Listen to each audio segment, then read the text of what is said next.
Hi guys, welcome back to our channel besties అంటారా బాబు. ఈరోజు ఇంకో హెల్తీ రెసిపీతో మీ ముందుకు వచ్చేసా. అదేంటంటే మా సైడ్ అయితే పప్పు చెక్క పప్పుండలు అంటారు. మీ సైడ్ ఏమంటారో కామెంట్ చేయండి.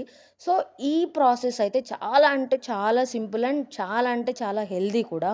దానికోసం మనం పల్లీలను తీసుకొని ఫ్రై చేసుకొని దాన్ని పొట్టు తీసుకొని పక్కన పెట్టుకోవాలి. అలానే బెల్లం తరుక్కొని కొద్దిగా వాటర్ పోసుకొని ఇలా స్టవ్ మీద golden brown, thick golden brown రావాలి. అండ్ అలా పట్టుకుంటే స్టిక్కీగా ఉండాలి. అంటే చాలా ముదురు పాకం రావాలన్నమాట. అప్పటి వరకు ఉండి ఆ పల్లీలను అందులో వేయాలి. బిఫోర్ దట్ దాంట్లో ఇలాచీ పౌడర్ కూడా వేయాలన్నమాట ఫ్లేవర్ కోసం.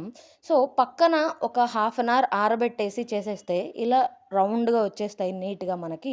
అంతే, చాలా సింపుల్గా ఉంది కదా ప్రాసెస్. మీరు కూడా ట్రై చేయండి, ఎందుకంటే ఇది చాలా అంటే చాలా హెల్తీ. బయట కొనుక్కునేవి ఎలా ప్రిపేర్ చేస్తారో తెలియదు కాబట్టి హెల్తీ వేలో మన ఇంట్లో మనం ప్రిపేర్ చేసుకుంటే ఆ సాటిస్ఫాక్షన్ వేరే ఉంటుంది కదా. మీరు కూడా తప్పకుండా ట్రై చేయండి.